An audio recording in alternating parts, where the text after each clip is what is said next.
बहुत बहुत स्वागत है आपका इस चैनल एस्ट्रोलॉजी एंड साइंस में, ज्योतिष और विज्ञान में।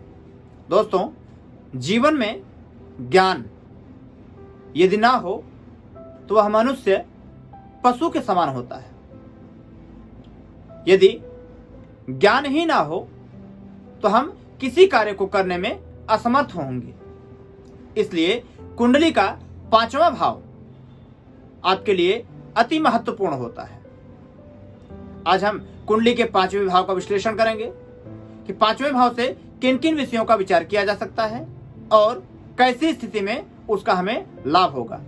तो बिना समय गंवाए आइए वार्ता करते हैं। उससे पहले मैं आपसे कहूंगा कि यदि आप वीडियो को अंत तक देखेंगे तो निश्चित ही आपको आपसे जुड़ी हुई कई ऐसी जानकारियां आपको प्राप्त होंगी जो कि निश्चित ही आपके लिए लाभदायक होंगी।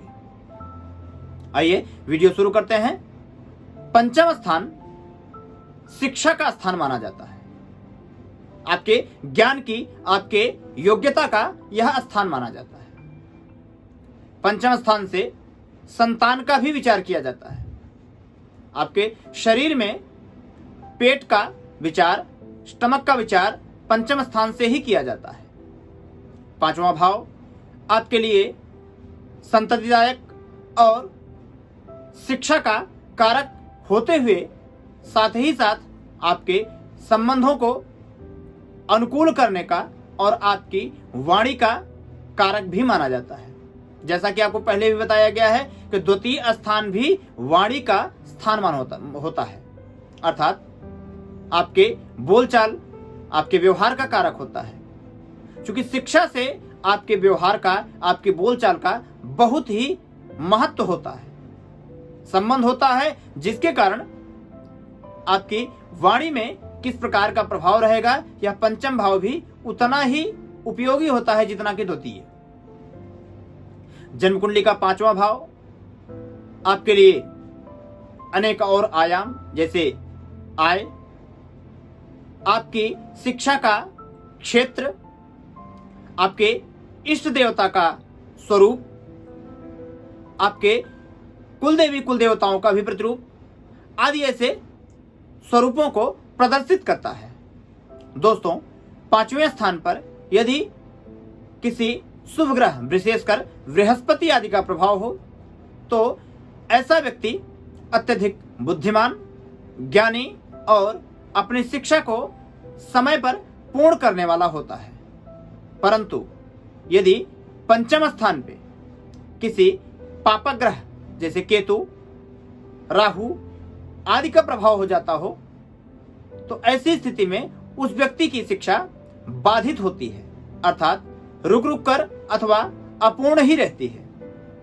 5वां स्थान मंत्र शक्ति का भी होता है, ऊर्जा का होता है, मंत्रणा का भी 5वां स्थान ही होता है, अर्थात आपकी बुद्धि स्वयं से अथवा परामर्श के रूप में उपयोग की जाती है अथवा नहीं, इसका भी कारक 5वां स्थान ही होता है। उदाहरणार्थ, यदि आप ज्ञानी होंगे विद्वता में और ऊर्जा में तो निश्चित ही आपके परिवार के लोग, आपके मित्र अथवा आपके ऑफिस के या आपके किसी भी क्षेत्र के लोग आपसे अवश्य ही मंत्रणा कर सकते हैं। परंतु यदि 5वां स्थान आपका योग्य नहीं होगा तो निश्चित ही आपकी मंत्रणा शक्ति कमजोर होती है। ऐसे में 5वां स्थान यदि पापक्रांत हो तो पेट से संबंधित बीमारी का आपको सामना करना पड़ सकता है। इसी प्रकार यदि 5वें स्थान में शुभ ग्रहों का प्रभाव हो तो आपकी संतान निश्चित ही योग्य और आपके अनुकूल होती है। परंतु यदि किंचित 5वें स्थान में अनैतिक अथवा नीचे ग्रहों का या पापक्रांत ग्रहों का प्रभाव हो तो संतान कहीं ज्यादा अनैतिक और कुकृत्य करने वाली होती है।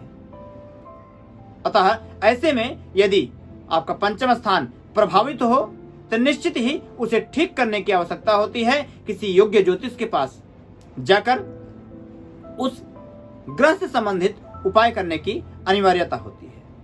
क्योंकि कर्मण्येवाधिकारस्ते मा फलेषु कदाचन। कर्म करना आपका अधिकार है। यदि कर्म करते हैं उचित ढंग से तो निश्चित ही फल भी उत्तम ही आता है। तो दोस्तों, ये पंचम भाव का विषय रहा।